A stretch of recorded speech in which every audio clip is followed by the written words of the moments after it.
Physiology का मतलब क्या है कि हमारा जो फर्स्ट टॉपिक है, तो उसमें topic number 1 is what? Topic number 1 is ventilation, या उसको हम लोग कहते हैं ब्रीदिंग। ठीक है, तो जो हमारा पहला टॉपिक है दैट इज कॉल्ड वेंटिलेशन और ब्रीदिंग।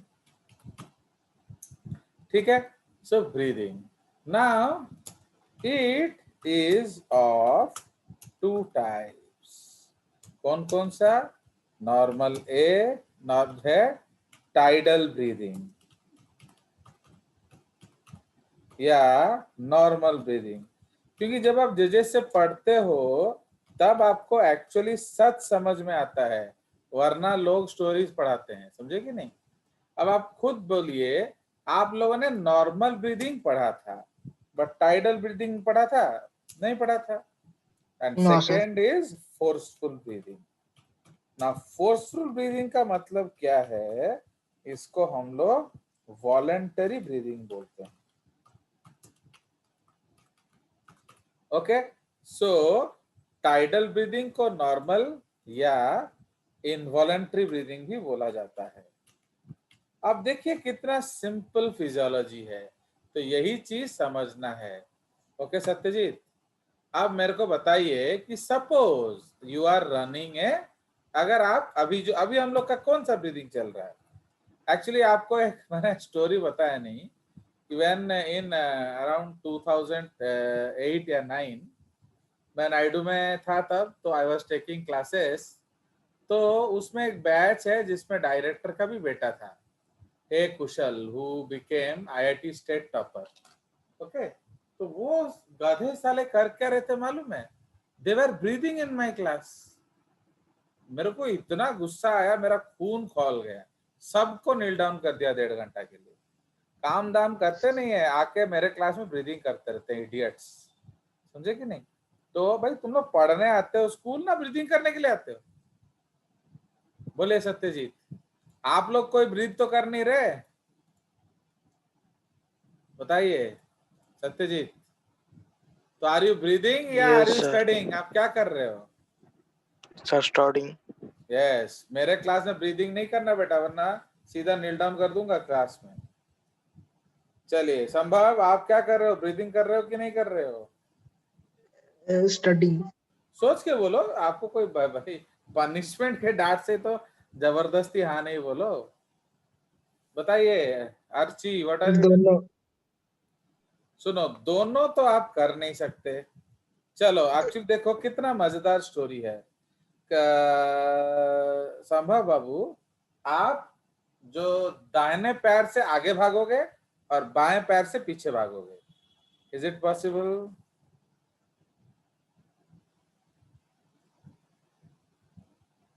जल्दी बोलो, यस या नो। इतना सपना क्या देख रहे हो? क्या ये मुमकिन सर है? आप, सर क्या बोले? कुछ सुना ही नहीं दिया आपका शायद। यस सर, कुछ सुनना है नहीं सर। आप दाहिने पैर से राइट लेग से आगे भागोगे एंड लेफ्ट लेग से पीछे भागोगे। नहीं हो सकता। चलो आज आप एक काम करना, ठीक है? आप दौड़ते दौड़ते पढ़ने की कोशिश करना। वो भी नहीं हो सकता। तो समझ रहे हो बेवकूफों कि दो दो वॉलंटरी एक्टिविटी इकट्ठा कैसे होगा? तुम्हारा ब्रेन ब्रीदिंग करेगा या तुम्हारा ब्रेन स्टडी करेगा? समझ में आया? So two voluntary activities cannot act simultaneously, because brain का फोकस चाहिए, है कि नहीं? तो अब आप सोचो, एक रनिंग रेस भाग रहे हो एंड उस रनिंग रेस दौड़ते समय आप अपना टेस्ट की भी तैयारी कर रहे हो, पढ़ते पढ़ते भाग रहे हो। ऐसा हो सकता है? No sir. नो समझ में आया? नो। तो प्लीज रिमेम्बर दैट एक्चुअली हमारा जो अभी, एंड एक और चीज बोलो, तुम बड़ा पंडित आदमी हो साले, हैं? तुम लोग जो बच्चे हो, तुमको कैसे पता चलता है कितना ब्रीदिंग करने से ठीक होगा? समझ में आया कि नहीं? हाउ डू यू नो कि आज मेरा ठीक ब्रीदिंग चल रहा है? समझे कि नहीं? तुमको कितना ऑक्सीजन चाहिए, तुमको कितना ब्रीदिंग रेट चाहिए, तुमको शैलो ब्रीदिंग करना है या डीप ब्रीदिंग करना है? How do you know? आपका कोई मेजरिंग टेप है? तो अब मेरे को बताओ, ब्रीदिंग अब जो आप सब कर रहे हो वो आप कर रहे हो ना वो अपने आप चल रहा है? अपने आप चल रहा। Yeah. समझा? तो now you know what is Yes. Involuntary breathing. Yes, sir. चलो, अब सपोज आप रनिंग रेस भाग रहे हो, तो आपका ध्यान रेस में है ना तुम्हारा राइट लेग गिरा या लेफ्ट लेग गिरा या राइट लेग गिरा या लेफ्ट लेग गिरा में है? Race Race. में। आप आंख बंद करके भाग रहे हो, you are looking at your the person who is running in front of you, है कि नहीं? Yes, sir. एंड उस समय आपको पता है कि आपको अनुलोम विलोम करना है या कपालभाति करना है? समझ है कि नहीं? No, उस क्या आपको पता चलेगा कि कितना ब्रीदिंग करने से आप रेस जीत जाओगे? no, sir. तो that is also what breathing, voluntary involuntary breathing. तो समझ रहे हो? किंतु अगर आप किसी दूसरे को पूछोगे ना, वो बोलेगा sir voluntary breathing. It is not voluntary breathing, it is not, वो बोलेगा forceful breathing. No, forceful breathing जो है वो वॉलंटरी होता है। आप देखो,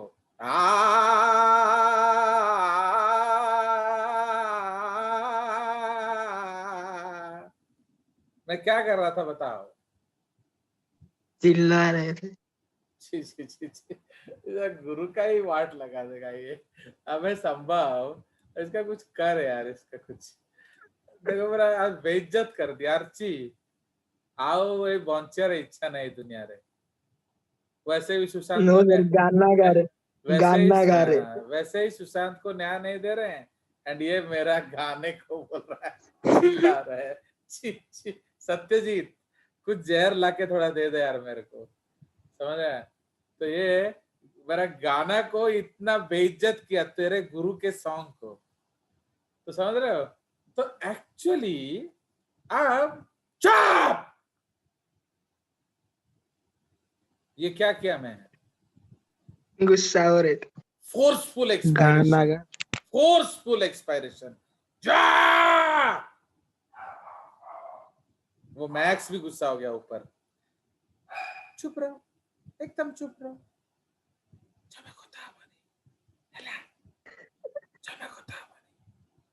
तो ये क्या कर रहा हूं मैं? तो ये मैं अपने एक्सपायरेशन को कंट्रोल कर रहा हूं, धीरे धीरे बोल रहा हूं। इसका मतलब शैलो एक्सपायरेशन, छोड़ूंगा नहीं। इसका मतलब फोर्सफुल एक्सपायरेशन, समझ रहे हो? अब उसी तरह से जो आलाप गा रहा है, तो आपको मालूम है कि नहीं, सिंगिंग में आपको ब्रीदिंग प्रॉपर आना चाहिए, वरना आप कभी भी सुर में गा नहीं सकते। तो इसीलिए सिंगिंग के लिए ब्रीदिंग एक्सरसाइज होना बहुत जरूरी है। इवन तानसेन जी के लिए बोला जाता था कि वो अपना जो रियाज करते थे, विंटर में यमुना नदी के अंदर वो गले तक डूब जाते थे एंड तब रियाज करते थे। क्यों? जब आपका वाइब्रेशंस होगा, अरे ठंड में बदन कांप रहा होगा, यमुना नदी वो भी दिल्ली में, वो भी विंटर में, उसमें अगर वो अपना सुर को मेंटेन करके रख सके, इसका मतलब वो कभी भी अच्छा से गा सकते हैं। तो डू अंडरस्टैंड? तो इसको कहते हैं फोर्सफुल ब्रीदिंग। अब काम दाम छोड़ दो, ओके? मेरा जो फेवरेट प्रोग्राम कौन सा है मालूम है? नमस्ते yoga. Wow, small small dresses, beautiful girls doing yoga, समझ रहे हो? उसी तरह जो लड़की लोग क्या देखते हैं, Langta Baba show. Which is Langta Baba show? बोलिए, लंगटा बाबा योगा शो कौन सा है? इंडिया टीवी न्यूज चैनल में आता है, रामदेव बाबा। रामदेव. देख रहे हो, काम दाम कुछ है नहीं, बैठ के ब्रीदिंग करो। सांस लेते हुए हाथ को उठाइए, सांस छोड़ते हुए हाथ को नीचे लाइए। तो ये कर क्या रहे हो आप? योगा कर रहे हो, ब्रीदिंग कर रहे हो। Is this breathing required by your body, ना ये तुम खुद कर रहे हो? बोलिए, इज दिस ब्रीदिंग खुद कर रहे रिक्वायर्ड? हैं। खुद कर रहे हो? खुद। क्यों कर रहे हो? क्यों कर रहे हो? योगा करने के लिए। सर ने बोला सांस लेते हुए हाथ उठाओ, सांस छोड़ते हुए हाथ झुकाओ, सांस लेते हुए पैर उठाओ, सांस छोड़ते हुए पैर गिराओ। तो ये कर क्या रहे हैं आप लोग? इसको कहते हैं फोर्सफुल ब्रीदिंग। आ गया मजा? नाउ शंख फूंका है कभी आप लोगों ने? Yes sir. तो शंख जो आप यस लोग सर। फूंकते हो वो रेस्पिरेशन के लिए आपको बॉडी को चाहिए ना, आप कुछ म्यूजिक बजाने के लिए फूंकते हो? म्यूजिक बजाने। तो म्यूजिक। तो शंख फूंकना कौन सा ब्रीदिंग है? टाइडल ना फोर्सफुल? फोर्सफुल। समझ आ फोर्सफुल गया? ब्रीदिंग। उसी तरह बॉयसी बजा रहे हो, फ्लूट फ्लूट, यस सर। तो ये कौन सा ब्रीदिंग है? इनवॉलेंटरी, बोलो। Voluntary, forceful. वॉलेंट्री, क्योंकि ये तुम बजा रहे हो। उधर सत्यजीत आपका ताल बजा रहा है, दादी दिन दा दादी दिन दा दादी दिन दा दादी दिन दा। तुम फूंक रहे हो पू पू पू पू पू पू पू पू पू पू पू पू पू पू पू। तो आप जो ये पूपू पूपू कर रहे हो, ये आपके बॉडी का रिक्वायरमेंट है ना वो स्टेज का रिक्वायरमेंट है? स्टेज। तो समझ में स्टेज। आया? So that is called voluntary breathing. अब ऐसा आपको किसी ने समझाया था जो कालू वाले नो है? तो समझ में आया? तो लोग सिर्फ बुक पढ़ा के चले जाएंगे, बच्चा समझे ना समझे बाढ़ में गया, है कि नहीं? तो प्लीज रिमेम्बर, फिजियोलॉजी का मतलब होता है समझना। ओके, अब एक्चुअली क्या होता है, सपोज आप शंख फूंकोगे तो आपको ज्यादा एयर चाहिए ना कम एयर चाहिए? ज्यादा। ज्यादा एयर चाहिए, जोर लगा के फूंकना पड़ता है। उसी तरह से एक एक म्यूजिक इंस्ट्रूमेंट है, वो 10-20 फुट लंबा होगा। ओके, तो उसको भी बजाने के लिए ज्यादा एनर्जी चाहिए। ओके, तो अब जब आप रनिंग रेस करते हो तब आपको ज्यादा एयर चाहिए ना कम एयर चाहिए? आपका ब्रीदिंग ज्यादा होना चाहिए ना कम होना चाहिए? रनिंग रेस ज्यादा। ज्यादा होना ज्यादा। चाहिए, क्योंकि अभी डिमांड बढ़ गया। बट क्या आप रनिंग रेस वाले ब्रीदिंग को फोर्सफुल बोल सकते हो? No sir. No no. Sir. तो इसीलिए सबसे इंपॉर्टेंट स्टेटमेंट क्या है? तो आपका नॉर्मल का मतलब है इनवॉलेंट्री, समझ में आया? एंड आपका फोर्सफुल का मतलब है वॉलेंट्री। तो जेबे भी सर कोई, रनिंग के बाद का वो वॉलंटरी या इनवॉलंटरी? तुम खुद मेरे को नहीं पूछो, तुम खुद सोचो। रनिंग के बाद आप हाँफ रहे हो ना सुर में हाँफ रहे हो? इज इट आप हैपनिंग? रहे हैं। इज इट हैपनिंग ऑटोमेटिकली ना तुम जानबूझ के वैसे कर रहे हो? ऑटोमेटिकली। ऑटोमेटिकली। आप समझ में आया कि नहीं? तो इनवॉलंटरी का ये इनवॉलंटरी का सिंपल मीनिंग क्या होता है? बोलो, ऑटोमेटिकली। बुझिला? तो इनवॉलंटरी माने अनैच्छिक, माने वो अपने आप हो रहा है, आप नहीं कर रहे हो। बट स्मॉल स्मॉल ड्रेस में गर्ल एंड डूइंग योगा, उसमें क्या कर रहे हो?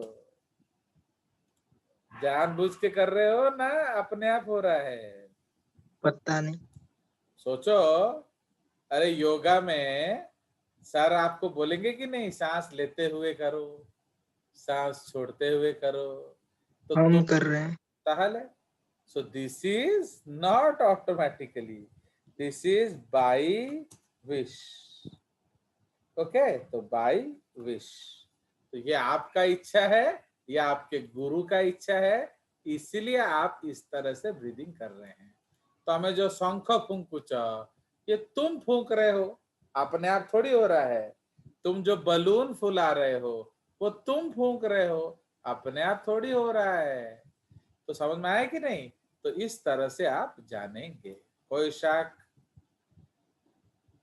चलिए, सो अब इसीलिए अब हम लोग पहला जो टाइप पढ़ेंगे, that is called what, that is called involuntary breathing. Involuntary या नॉर्मल या क्या, टाइडल ब्रीदिंग। तो आप समझ में आया कि आप लोग क्लास में ब्रीदिंग कर रहे हो नहीं कर रहे हो?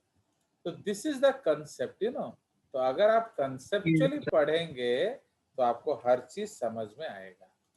तुम जाके अपने दोस्तों को पूछना कालू वाले, तो वो क्या बोलते हैं कि आप ब्रीदिंग कर रहे हो ना, वो अपने आप हो रहा है, तो देखिए वो लोग क्या बोलते हैं, जबकि उनका सिलेबस खत्म हो चुका है। चलिए, तो अब it involves two processes. Okay, it involves two processes. समझ में? इसमें भी दो प्रोसेस है। नंबर 1 क्या है, प्रश्वास। तो व्हाट इज प्रश्वास बोलिए? एक्चुअली ये मेरे को भी मालूम नहीं था ओडिया में। प्रश्वास इन ओडिया या हिंदी कुछ भी बोल सकते हो। इसका मतलब क्या है, इंस्पायरेशन। तो हम लोग बोलते हैं हमें निश्वास नौचू, गलत, हम लोग निश्वास छोड़ते हैं। ठीक है, तो प्रश्वास आया कि नहीं मजा? सो दिस इज निश्वास। ओके, निश्वास जो है ये है एक्सपायरेशन। ओके, तो प्रश्वास एंड निश्वास। तो इसलिए अब हम लोग डिस्कस करेंगे क्या, नॉर्मल इंस्पिरेशन। सर यॉर्निंग टा कौन हबो? Yawning is a type of forceful expiration, समझे? वो आप जानबूझ सर। के एक्सपायर कर रहे हो। आप उसको इनवॉलंटरी एयर भी कह सकते हो, इनवॉलंटरी एक्सपायरेशन भी बोल सकते हो। ओके, चलिए, तो अब जो नॉर्मल इंस्पिरेशन में इसमें क्या होता है, तो two muscles are used. Okay, दो मसल्स यूज होता है। नंबर 1, ओके, तो पहला मसल कौन सा है? ओके, तो टू मसल्स आर यूज, तो सबसे फर्स्ट मसल है phrenic muscles. Okay, phrenic muscles of diaphragm. Okay, ये अर्ची, अर्ची कितना बदमाश है तुम जानते हो? यू नो और नॉट? ये संभव, अर्ची महाबदमाश। वो एक दिन क्या बोल रही है मालूम है, चुप चुप के मेरे को मोटू मोटू बोल रही है, समझ गए? नो सर, हाँ, मिच्छर आ नो रहा है सर। तो गाल्लू मारना कब जम्मा। बोला? मैंने कब बोला? चढ़ा, तो वो ना छुप छुप के मोटू मोटू मेरे को बोल रही है। तो मेरा तो तुम जानते हो वैसे ही मेरा ब्लड रेड हो जाता है। तो फिर मैंने उसको बोला इधर आओ, एंड मैंने बलून टेस्ट करवाया। तो सपोज मैं बलून पे बैठूंगा तो क्या होगा, जल्दी बोलो। फट जाएगा बलून फट पूरा। जाएगा। फट जाएगा, बलून समझ में आया? अब अर्ची अगर बलून पे बैठेगी तो क्या होगा? कभी नहीं फटेगा। हाँ, नहीं फटेगा इतना फट जल्दी। जाएगा। फट जाएगा? ये कौन सा बलून है इडियट? है अर्ची को पटा रहा है इसको? इतना जल्दी नहीं। तो अर्ची बलून में बैठने से नहीं फटेगा? ना, कुछ लफड़ा से समझ में आया? फटेगा ना नहीं फटेगा? पता नहीं। यस सर, फट बैल- जाएगा। फट जाएगा। बैलून को तो बैलून को देख के बोल सकते हैं, बड़ा होगा तो अगेन, कैसे फटेगा? Don't tell nonsense statements my dear. Archi तो फुटबॉल पे भी बैठने से फट जाएगा, गधा कहीं का। तो समझ रहे हो, उसको कुछ लफड़ा लग रहा है मेरे को सत्यजीत, इसका कुछ। चलिए, तो इसीलिए वो क्यों अर्ची को बचाने का कोशिश कर रहा है, तो इसके लिए पूछता है भारत, है कि नहीं? तो इसीलिए फ्रेनिक मसल्स ऑफ डायाफ्राम। तो अब देखिए मेन चीज क्या है, तो अर्ची पतला होके क्या उखाड़ रही है, हैं? मेरे को मोटू मोटू बोलती है, तो मैं बैठने से भी बलून फट जा रहा है, तुम बैठने से भी फट गया, तो भैया इतना स्टाइल मारने का जोर क्या है? समझ में आया? तो उसी तरह से तो ये आप याद रखेंगे। अब मैंने जो संभव को मेरा बेटी का बर्थडे में बुलाया, तो भाई आओ, तो जब आ गए ये लोग जल्दी, ये लोग कटक से आए तो जल्दी आ गए, तो मैंने बोला बलून फुलाओ थोड़ा। तो ढोढा ढोढा बलून फुटा रहा है। मैंने बोला अबे संभर, फूला, ल ल ल ल, फूटा नहीं, नो ट ट ट, ल, नो ट, ल, नो ट, बलून फूलाओ, डू नॉट फुटाओ। तो वो क्यों बलून फुटा रहा था, क्या हो रहा था गड़बड़? सुनना ही में गलती हो रही। नहीं, बलून तुम्हारे से बलून फट कैसे रहा था, क्या कर रहे थे बलून के साथ? प्रेशर दे रहा था उसको, दबा दिया। ज्यादा फुला दे रहा ज्यादा था। फुला दिए। तो जब ज्यादा फुला दोगे तो internal pressure is more than external, फट गया। अब जब अर्ची बलून पे बैठी, क्यों फट गया? External pressure more than internal. तो समझ में आया? इसलिए अगर आपको नहीं फुटाना है बलून, तो प्रेशर को दोनों तरफ क्या करना पड़ेगा? सेम रखना पड़ेगा। बैलेंस। समझ में? तो you have to maintain the pressure. तो इसीलिए अब हम लोग क्या हो रहा है देखिए, तो phrenic muscles of diaphragm contract to push the diaphragm downwards, okay, downwards and flatten it, okay, तो and flatten, okay, flatten it। तो समझ में आया? तो अब हम लोग क्या करेंगे, आपका फ्रेनिक मसल्स ऑफ डायफ्राम को कॉन्ट्रैक्ट करेंगे। अब यहाँ देखिए, मैं आपको एक बॉडी का फोटो बना के दिखा रहा हूँ। तो सपोज ये हमारा ह्यूमन बॉडी है, ठीक है, ये आपका बैक है, ये एस है, ये टांगे हैं। साइड व्यू हो गया, ठीक, मजा आ गया कि नहीं? तो ये जो मसल है, ये मसल क्या है? ये डायाफ्राम है। तो इसको हमें क्या करना पड़ेगा? फ्लैटन करना पड़ेगा, ठीक है। So what are we doing? हमने डायाफ्राम को क्या किया बताइए? फ्लैट किया। अंडरस्टूड? यहां जो मसल्स होता है रिबकेज वाला, तो आपका इधर रिबकेज वाले मसल्स होते हैं। फाइन।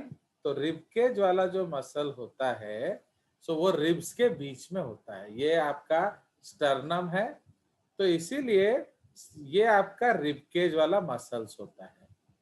फाइन। सो इसको हम लोग क्या कहते हैं? External intercostal muscles. इंटर मतलब बिटवीन, कॉस्टा मतलब रिब्स, ठीक है। ई माने एक्सटर्नल। तो एक्सटर्नल इंटरकॉस्टल मसल्स क्या करेगा? जब कॉन्ट्रैक्ट होगा, आपका रिब केज क्या होगा? अप एंड आउट, ठीक है। आपका रिब केज ऊपर आएगा एंड बाहर आएगा।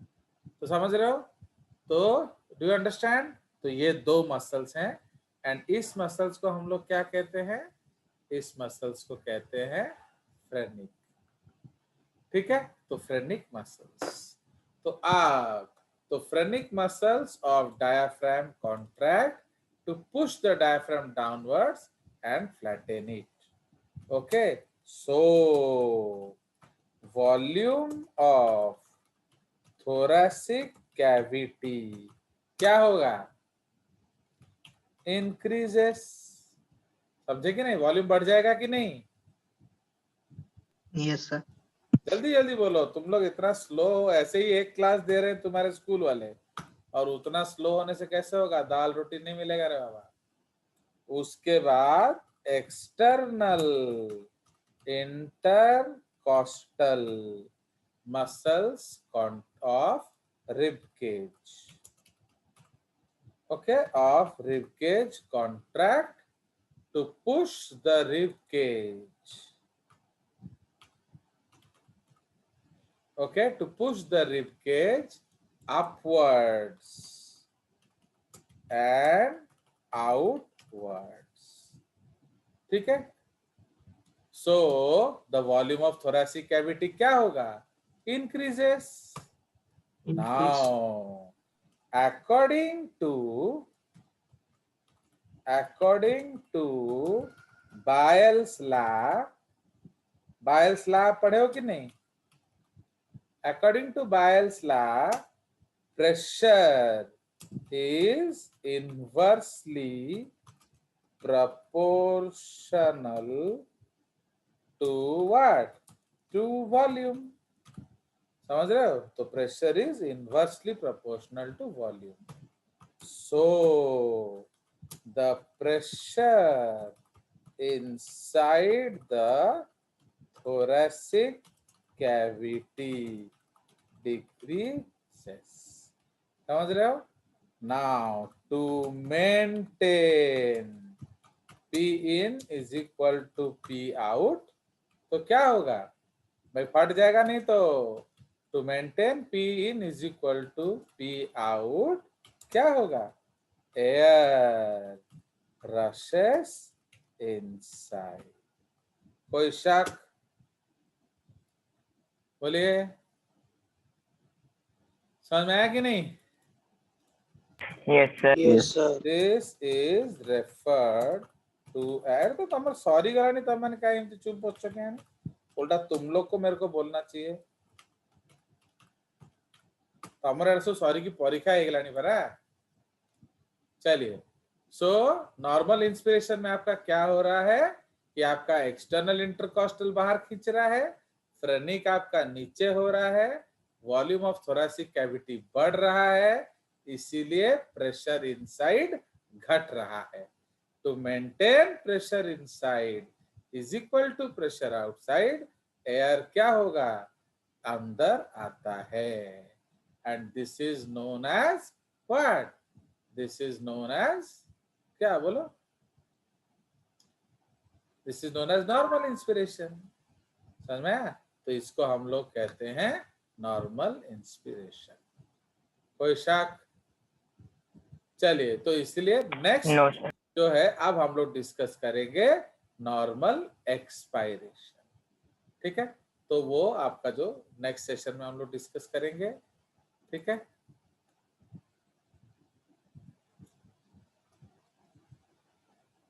मैं कट जाएगा तो इसलिए मैं उसको रेडी कर दे रहा हूं. तो मैं काट देता हूँ, क्यों 1 सेकंड